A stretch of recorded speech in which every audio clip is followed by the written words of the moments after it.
mindset in which we judge people by. How can we eradicate? We need to understand that every joint supplied, according to the Bible said, every joint. If I say to myself, Joyce, that I'm the heart, I'm the most important system in the body, then I don't need the lung. So where is the cardiopulmonary system? And that's exactly what's happening within the system. It is called a cancer.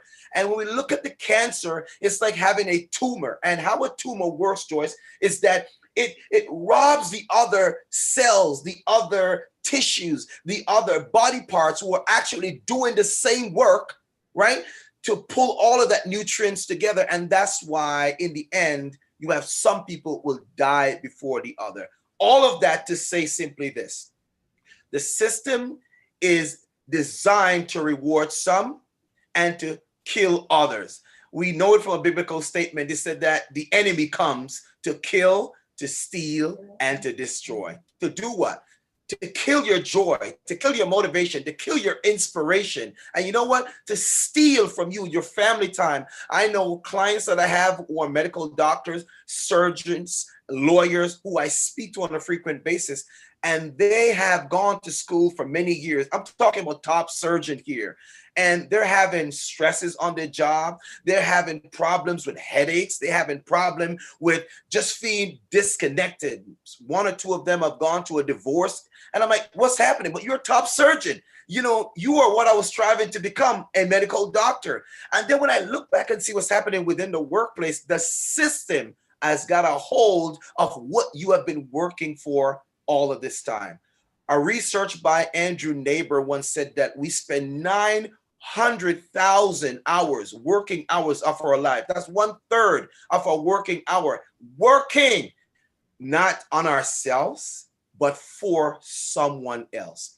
I'd like to go out on a limb and say that if you're not working for yourself, on yourself, with yourself, then you're always working for someone. You're giving away everything that was created to help you to advance.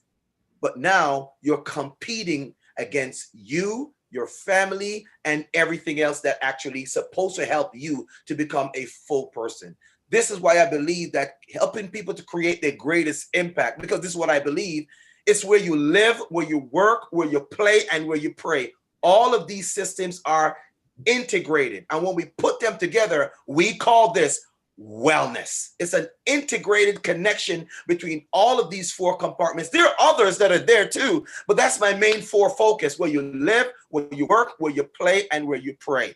How can we, and I'm going to shut up now because I'm so passionate about this. When I think about this thing, I think about the systems that are in our body. If I said, heart, I don't need you, then I shouldn't be alive. Brain, I don't need you, then I shouldn't be alive. Feet, I don't need you, we shouldn't be alive. This is what's happening in our economy, in our educational system, in our financial system, with the redlining of Black people and people of color, are people that don't look like the mainstream. That is what's happening. It happened to the Jews when they were annihilated in the gas chambers. All of this has happened. But we have started from DNA, deoxyribonucleic acid, and then from then we migrate into anger, into I hate you because of what you look like. What if they just see people from the inside out? You never get a chance to see what the other person is good at until you get to know that experience. So I want to tell the person who's asking that question, there's a veil that's been cast over our eyes. And the first place we need to start if we're going to eradicate this systemic racialized warfare is to begin by looking in the mirror. And when you look in the mirror, you will spend less time looking out the window, because the window is the crowd. The mirror is you. Thank you, Andrew. When we look at work, systemic racism at work, it's very important to recognize, because we spend so much of our time at work. Yes, ma'am. We hone competencies to excel at work. Yes. We spend so much time thinking of how we're going to be best, to develop our expertise. We build key competencies for our profession.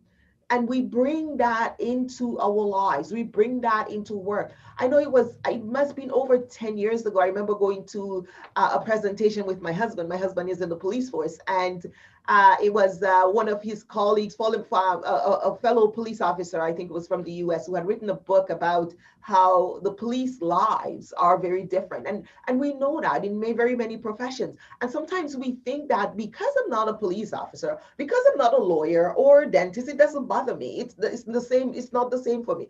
But it doesn't matter what job you do. If you are working in a profession for a number of years and you have been striving to be better at your job, to excel and to develop expertise, then you are going to develop those competencies and you are going to naturally take them into your lives. You're going to take them back into your community. You're going to take them back into your church. They're going to be what you take home. And so it's so important for us to recognize that the workplace is a very crucial place to deal with systemic racism, because people don't come to work and become racist. People come to work with racism thoughts and ideas and mindsets. It's not work that's making people racist. It's they come already with that mindset and that viewpoint. Things happen at work that triggers actions and behaviors that demonstrates the mindsets of racism that they already have. And so when I did the research, when I look at the number of people in the workforce, right? 160 plus million in the US, 15 plus million in Canada. The workplace is a critical place to educate and re-educate and change the mindset of racism so that people are going to actually see each other differently. They're going to show up differently at work so that when certain things happen at work that triggers them, their behavior will be less racist. And that's the piece I want us to spend some time on. And who wants to go first on this one? Ben. Oh, Yeah. Yeah, thanks, Joyce and Andrew. Thanks for your comments there and for that wonderful question that you had asked, Judith. We can take the thought a little further. And I want to take it from the perspective of something that is dear to me, which is part of my culture. There are a couple words that I will speak about here and try to link them up with traditional Anishinaabe words or philosophies or concepts of living. One of the word is Ubuntu, which is a South African word.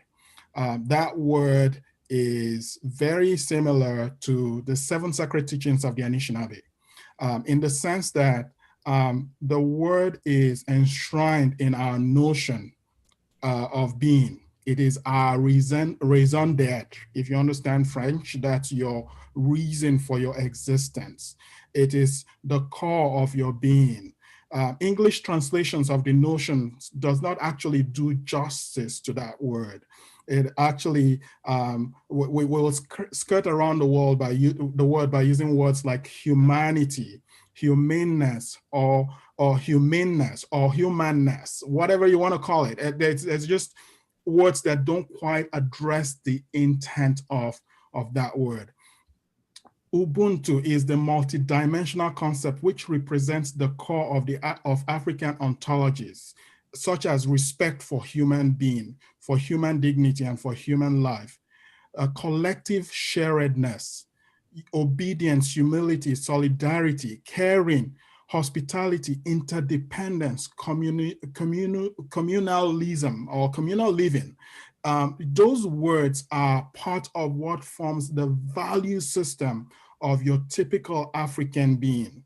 So that me, as an African, showing up in a workplace, really consider my humaneness and my ability to relate with others prior to the amount of work that I have to do, prior to the work that I need to do. It precedes the work that I need to do.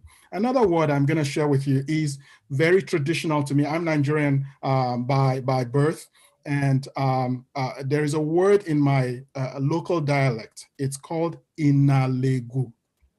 Inalegu is very similar to Ubuntu. Ubuntu, or the Anishinaabe word of the 70 form of the seven teachings. This word is sacred in my culture. It depicts some spirituality that governs my human relationship and my belief, the oversight or consequences that are enforced by God himself, or which like who supersedes over everything, and the spirits of my ancestors, all right, or my father, or my relatives. Those governance principles determine how I relate. And Inalego demands that I almost competitively outperform my fellow men in doing good deeds towards them. Very similar to Ubuntu. Ubuntu says, I do not exist because you don't exist. You exist because I exist. If I don't exist, you will not exist. And therefore, we exist together because we all exist. Those concepts are not inherent in the workplaces, at least not in the Canadian workplaces that I see. So when we go back to your question there, Judith, competition arises because we don't put this humane concepts in the workplace, in our being. And like Andrew would say, these are the traditional inherent parts of our being that we totally neglect, either due to the capitalist notions that we've now embraced in our countries, the competitive spirit that arises from us because of, either the capitalist nature or trying to be like the Joneses. We want to acquire more, we want to have more, and therefore we strive to the detriment of others and to the detriment of their well-being. In our aspiration, we will trample on people, we will step on toes, and this just do not promote this well-being in a workplace that we're talking about. We need to go back to our traditional self, our human self. We need to go back and dig deep inside of us, because right there somewhere is that spirit of humaneness, that reason the earth for which you were created, for which you exist here on earth. And that's the reason that should compel you, should drive you towards how you relate to people in the workplace. Then we can begin to define programs and policies. Then we can begin to put strategies and systems in place, because the systems and strategies in place right now are not in recognition of those inherent qualities of being human and humane that we originally are. Thank you, Ben. That is such a powerful piece. And if we tie that in with Andrew's piece earlier on, it's holistic. And when we start seeing ourselves, like Andrew said, if I say, I don't need my brain, I shouldn't be living. When we start seeing ourselves as separate from each other, and I do a 6-part series training in the workplace, and many of the employees come up after and tell me this has been very helpful to them, because we start by looking at the human genome. Like we share the same human genome. 99.9% Yes, ma'am. of the human genome we share, no matter what color, hair texture, phenotype, we share the same human genome. So we bring people back, because people are so, our society is so diverse. People have such different religious beliefs, spiritual beliefs, um, what have you. People are so diverse in the workplace, and we want to respect people's diversity and their rights to think and be who they are. But how do we get people collectively to come back and grounded and reconnected to that we are humans, and that we have to respect the humanity? I have to say, my job is to bring the humanity back into the workplace. So we go back and we look, let's take a look at the human genome. We are the same. We're bleeding red, all of us. We have the same DNA. And from there, we start the building blocks. Because I find at that point, people are open. They are more open to listen, to say, oh, I guess we're not that different. And as a conflict analyst, I always know that we need to find common ground. When we're so divisive, when we're very positional and we have so many opinions, we come back to what is the common ground? What do we have in common? And so from that process, from that perspective, we come back to start building from the human genome, understanding what it is, who we are, how we function as humans. And then we say, well, what happens when we bring this thought and that thought? How does that detract from the humanity of who we are? Because that is critical. And if we can touch that place, I think that we're really at the point of shifting people's mindset and really touching their heart and helping them to shift their perspectives. Because when you go back to it, we share 99.9% of the same human genome. So what do we want to build on that? What do we want? If we strip it away to that, what do we want to add on it? What does it look like when we put clothes on it and different hairstyles on it and different skin color? What do we want that to look like and feel like? And if we can go back to that, I think that gives us a powerful foundation to really start understanding the impact and the tirelessness of working to ensure that we are eradicating those systemic racism in the workplace. Joyce, I don't know how you're going to feel about this, but I'm going to argue with you. And we're going to do it publicly in front of everyone. I think we end up in the same place, but we definitely start in two entirely different places. And I just want to, like, Ben and Andrew, I mean, out of the park, your comments, amazing. Ellie, I loved your feedback. Thank you so much. Judith, as Anishinaabe in Canada, as an Indigenous woman, like, list off the isms that I deal with every single day in every room I walk into as soon as I leave my house. There are so many assumptions. And then on top of that, I'm fairer than a lot of my family. So that really messes around with people's heads. So, like, is she white? Is she Indigenous? Like, I don't know what to do with this. And I'm going to say this, and I just have to say this, and forgive me for it. I am so thankful I'm an Anishinaabe Kwe, because it is my teachings that allow me to navigate this. For one, I never assume I'm going to fit in, ever. I don't care what office I walk into, what school, what classroom, what conference, I am going to be different. And I expect that people won't know how to handle me. They won't understand my values.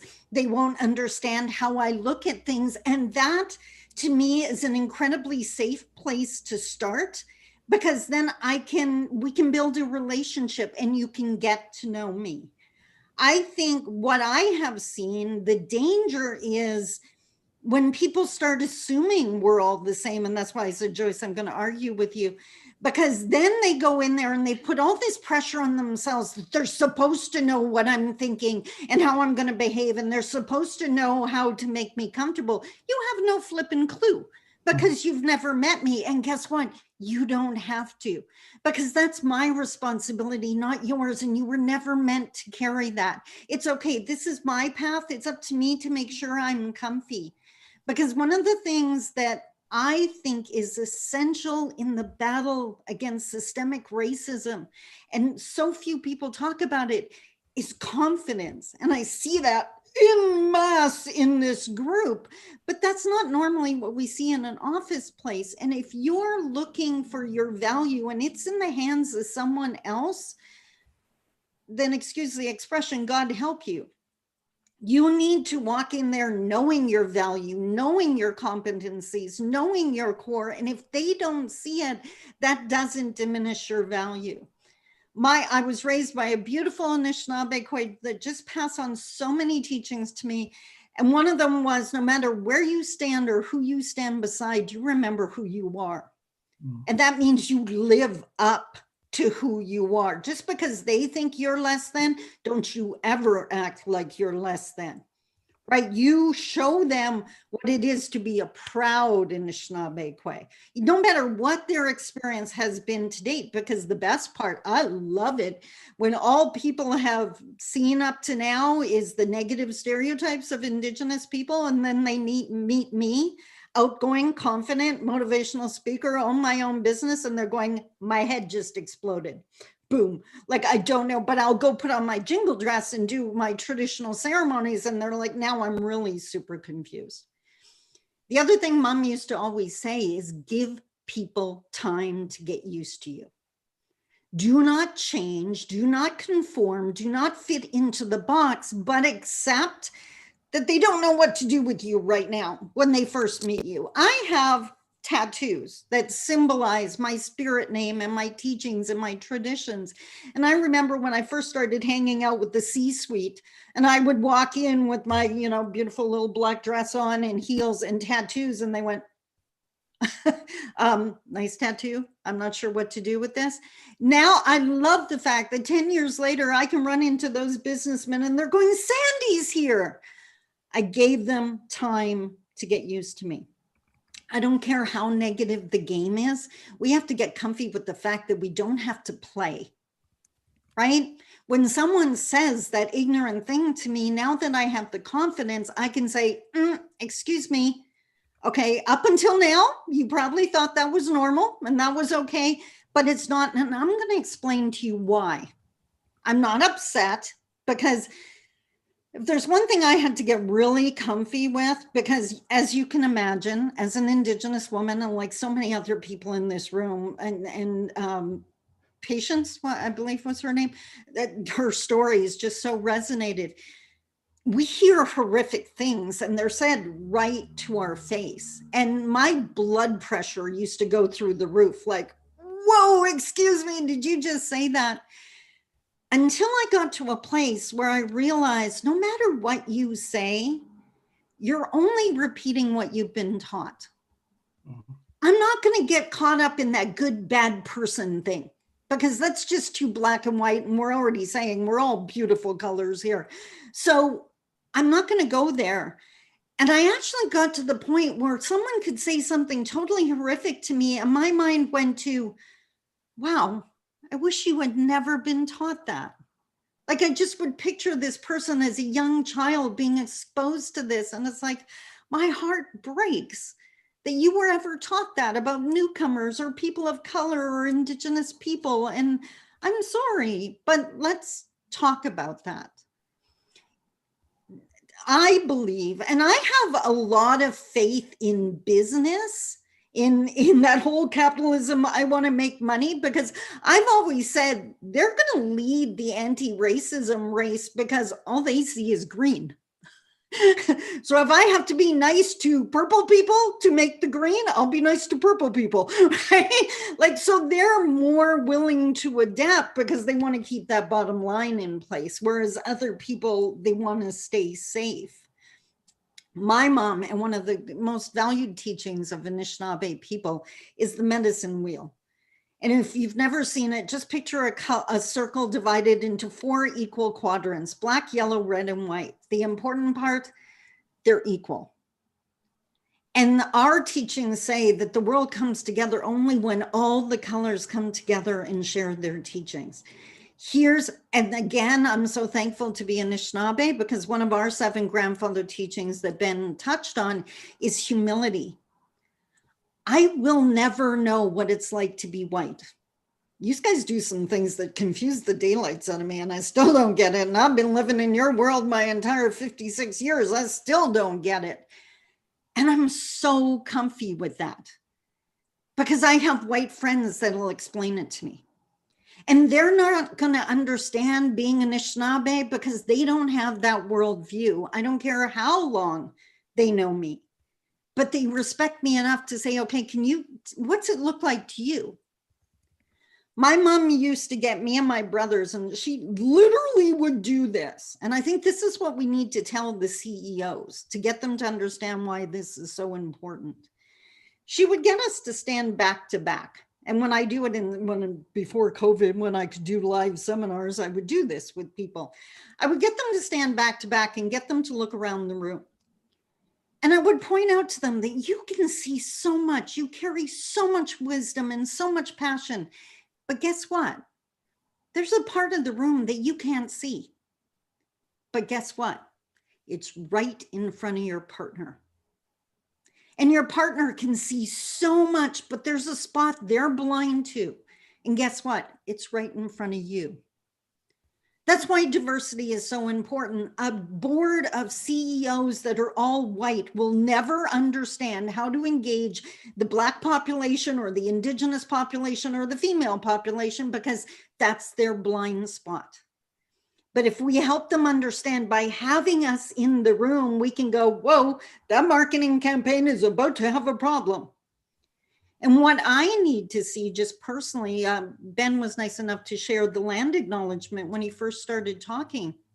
Honestly, for so many Indigenous people, that's started to become seriously problematic, only because it's become what we call a check mark, where the companies adopt the land acknowledgement and do nothing else. Now, I love to hear the land acknowledgement, but it better be followed up with some kind of action that you're taking to make sure that we're welcome on our own lands for the first time. And so often it's just the land acknowledgement. So as far as the isms are concerned, they are baggage other people are carrying. And that's the way I look at it. That doesn't define me, but I'm going to stay in this room long enough to help you realize that doesn't apply to me. And it's that confidence we have to build in each other, that it's okay, whatever path you're on. I love meeting people of other culture, and I get asked all the time, how do we help Indigenous people be more proud of who they are? And my answer is always the same. Be proud of who you are. 110% own your cultural background, and that gives me permission to do the same. You tell me what your family does, and I'll tell you what my family does, and that's where we get to the similarities that Joyce was talking about. But first, we got to own and be totally comfy with I'm different. You've never met a Sandy before, but that's okay. I'll let you know what I'm like. And I hope that makes sense. I talk about the feather teachings all the time. Think of a feather, two sides. Balance is so huge for Anishinaabe people. On one side is all that stuff that the outside people talk about us, all those isms. On the other side is what we say to ourselves. How healthy is your feather? Yes, you need to be fighting systemic racism and changing systems, but you need, I think it was Ben that just said that you need, and I know Andrew spoke to it, you need to be working on yourself too. Because if you're hurting, it's an open wound. You're going to be susceptible to everything that everybody says. Build that core, get comfy with who you are first. Then you got the strength to explain to them why their image of you is totally wrong.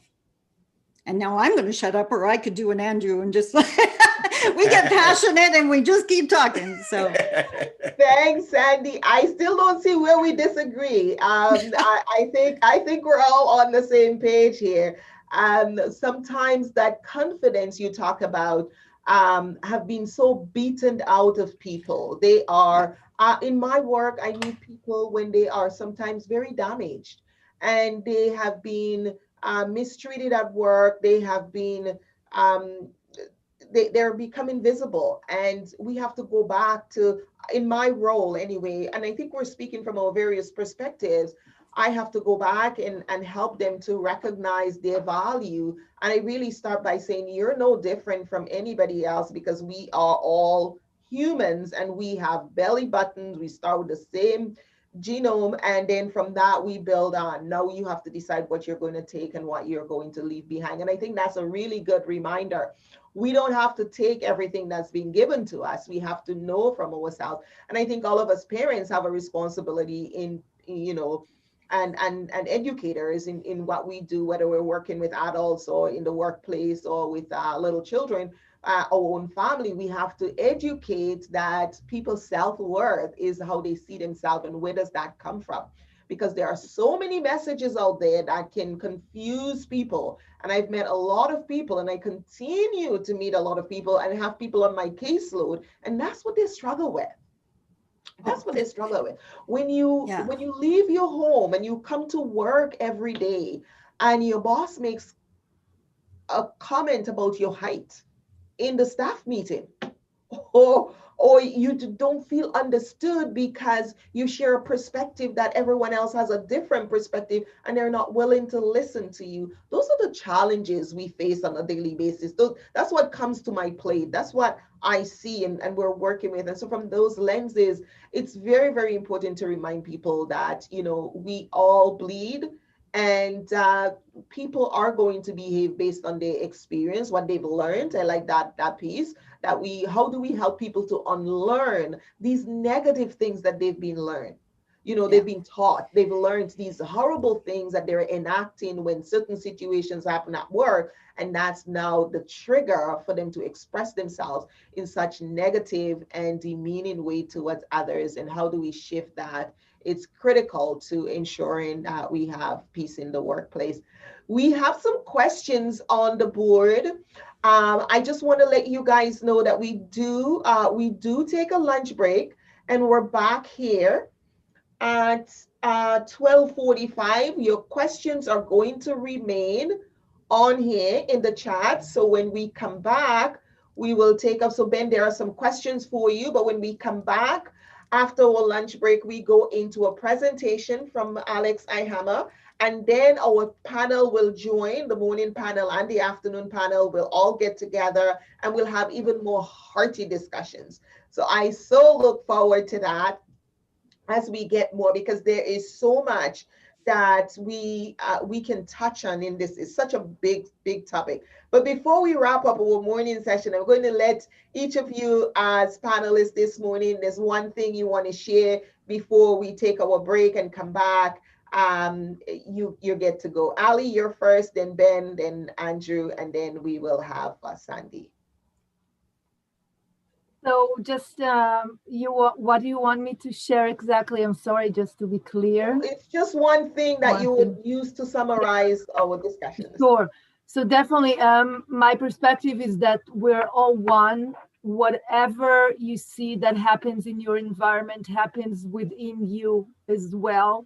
So the best place to start doing the work is within you.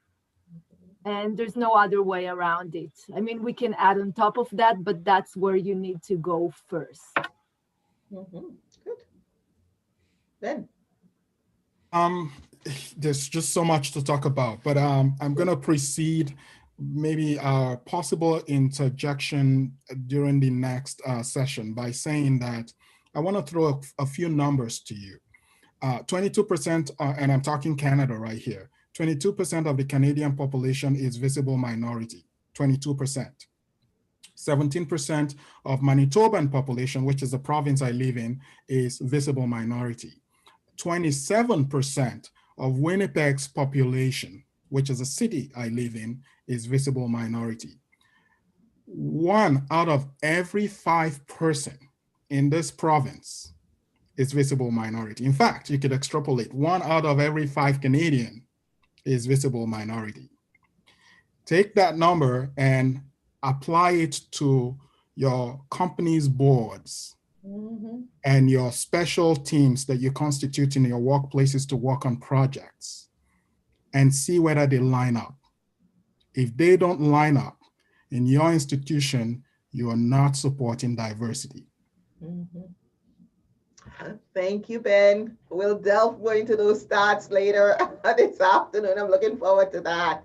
Andrew. Oh, I am so passionate over here. I'm on fire. I'm telling you, this conversation is simply amazing. Sandy, we have got to meet one of these days. Ali, we've got to touch base. Ben, we have got to connect. I'm telling you, this is the place where it happens. Because I'm telling you, it happens all at work, and all of it is interconnected. We've got to understand that we cannot separate work from family and family from work. And that's the problem with, work-life balance. When I do a workshop, we talk about enrichment, and we look at it as having a sandwich. the sandwich represents life. And then whatever you put on your sandwich is specially to you. And that what enriches the taste buds. So when you bite into that sandwich, even if Ben put just lettuce on his, that's his. That's what he loves. If Sandy want to put some peppers on there, then that's what she loves. If Allie want to make sure she have some tomatoes and everything. So the bread is common unto all of us. That's life, right? But what we put on our bread, what we put on our sandwich, is the enrichment that give us the experience to create a better experience with those we interact with. And I'm going to close by saying this, that there's a difference between this commonality. I know that as an exercise physiologist, I look at, well, the human body. I always begin with who we were and what we brought into this world. We didn't bring the same mindset into the world. We brought this shell, this earth suit, so to speak. But we dress it up with all of these different fashions and fads that basically it messes up our thinking and it negatively affects the relationship that we have with each other. We're common, yes, the different joints in the body, some are synovial, some are hinge joints, but they all come together to create the common body. But what we have to separate, just like Sandy's saying, we are different because we have different strengths, different expertise. But when we start to appreciate what we bring to the table, it's not the top of the table that's most important, Joyce. It's the legs that are underneath the table that hold the tabletop up.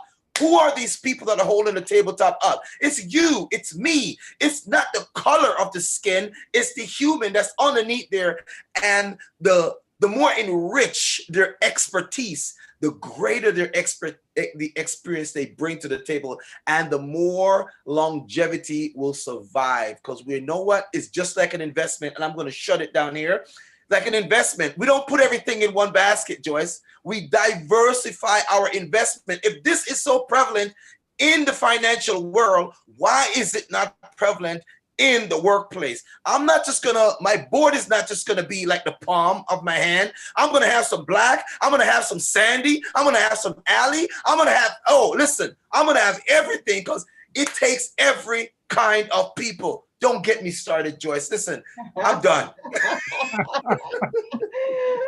Sandy.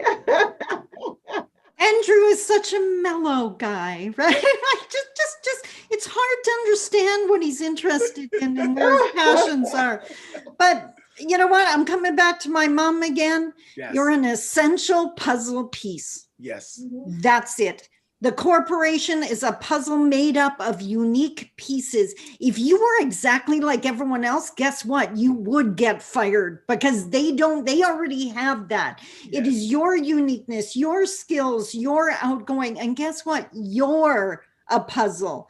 And you get to choose some pieces that you're going to pick. You don't need to hang on to every single negative thing people say. That fits another puzzle.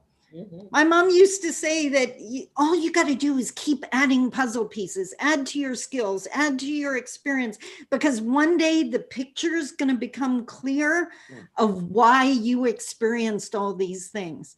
The only challenge is we don't get the freaking picture on the box the day we're born. We just get 2 or 3 puzzle pieces. And until you have 20, 30, 40, you don't even know if they fit together or not. You're asking yourself, why in the world did that happen? It'll come together. Just keep getting your puzzle pieces. And remember, you're essential. If anyone's ever tried to put a puzzle together and you're missing one piece, that's you. And that's how important you are. Well said. Well said. I want to thank my panelists this morning. I know some of you are going to be back this afternoon and some of you already have other commitments. That's okay. And someone is asking in the chat where I'm located. I am in Winnipeg, Manitoba, same place where Ben is. So yes, so we're definitely are looking to continue with a next phase of this conversation. I'm very much looking forward to Alex Ihammer's presentation, actually, coming up this afternoon after lunch. So we're going to be back here at 12:45 Central Time. Okay. It says 12:45 Central Time. 12:45 Central Time, we are back. And so this time we're going to take our stretch break. We're going to have some lunch and we're going to come right back And oh, Judith, you're from Winnipeg. Oh, great. And we will continue with the presentation from Alex Ihammer, and then we'll continue with our panelists, those of you who will join us from this morning, and then this afternoon, or we'll have some additional panelist members who are not here yet. You'll get to hear from different perspectives, and we're so looking forward to sharing with you. This is a topic that touches everybody's life, whether you're white, gray, purple, green, orange, it affects you. It's a world problem. It's a world issue. And we have a next generation coming. I know I'm in my 50s. I know my kids are coming, and hopefully one day grandkids. I want to make sure that when they go to work, it's not as difficult terrain to maneuver as I had to. So we can do that. We can do it. We are empowered, and we can take action, and we can start. It's always a good thing. I can't wait to see the follow-up conversations from this. I will invite you guys to let's take a break, and we will be back at 12:45. Take care. Thank you. Bye. Thank you so much, Joyce. Thank you, everyone. Great meeting you all. All right. Thank you. Good Thank to meet you you. guys.